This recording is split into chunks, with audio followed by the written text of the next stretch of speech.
2025 का विधानसभा चुनाव, इसकी मतदान हो चुका है और मतगणना 8 तारीख को होगी।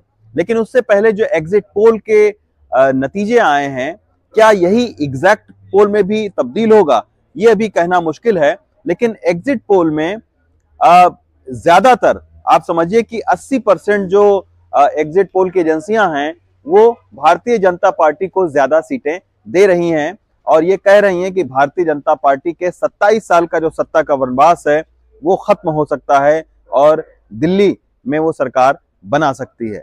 लेकिन क्या ऐसा होगा? मैं आपको बताऊं कि 2013, 2015 और 2020 ये जो विधानसभा चुनाव है ये मैं कवर कर चुका हूं।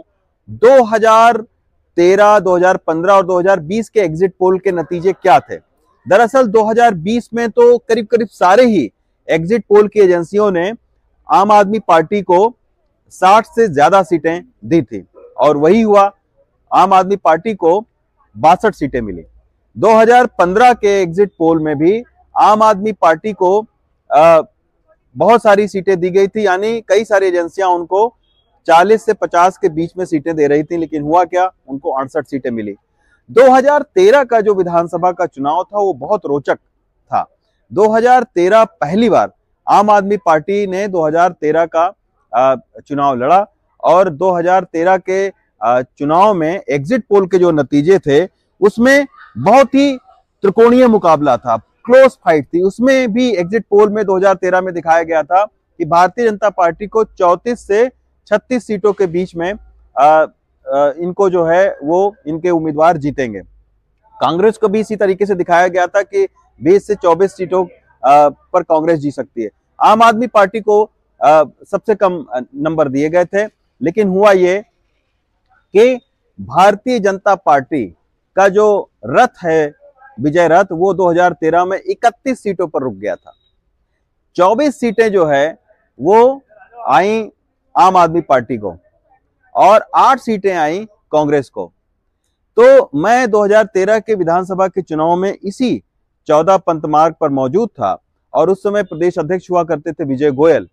हम लोग बैठकर यहीं पर सारी टीवी स्क्रीन देख रहे थे और लग ये रहा था कि भारतीय जनता पार्टी, एक समय दिखाया उसमें टीवी स्क्रीन पर कि 36 से ज्यादा सीटों पर बीजेपी लीड कर रही है।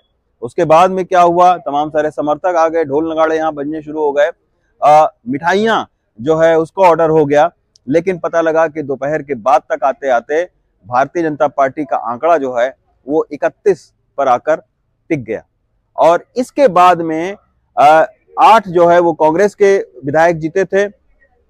कई बार ऐसी भी चर्चाएं हुई कि शायद बीजेपी उन विधायकों को अपने पाले में करने की कोशिश कर रही है, लेकिन फिर बन नहीं सकी भारतीय जनता पार्टी की सरकार और 2013 में कांग्रेस की मदद से आम आदमी पार्टी की सरकार बनी, लेकिन कुछ दिन चली। उसके बाद में यहाँ पर 1 साल तक राष्ट्रपति शासन रहा और फिर 2015 में चुनाव हुआ। तो कई बार एग्जिट पोल के नतीजे एग्जैक्ट नहीं निकल पाते हैं, लेकिन इस बार क्या है कि भारतीय जनता पार्टी की जो चुनावी रणनीति थी वो बिल्कुल अलग थी और शुरू से ही जो भारतीय जनता पार्टी ने स्थानीय मुद्दों पर बहुत ज्यादा ध्यान दिया।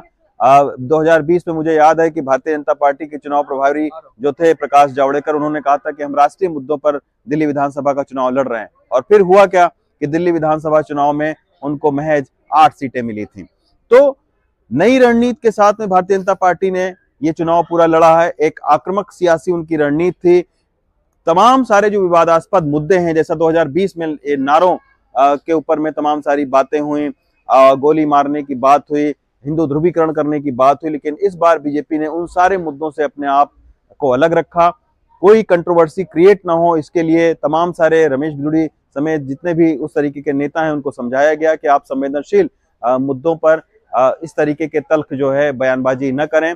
तो बहुत सारी नई रणनीति रही, लेकिन कहने का मतलब सिर्फ इतना है कि कई बार ऐसा हो जाता है कि एग्जिट पोल के नतीजों के आधार पर कई जगहों पर मिठाई के ऑर्डर दे दिए जाते हैं, लेकिन मिठाई फिर और कहीं बांटना पड़ता है। 8 तारीख अब 24 घंटे से भी कम बचा है और नतीजे इस वक्त तक साफ हो जाएंगे, लेकिन फिलहाल अभी जो एग्जिट पोल के सर्वे हैं उन ज्यादातर सर्वे में बीजेपी को बढ़त ही मिलती दिखाई दे रही है। दिल्ली से कानन पात्रा के साथ रवीश रंजन शुक्ला, एनडीटीवी इंडिया।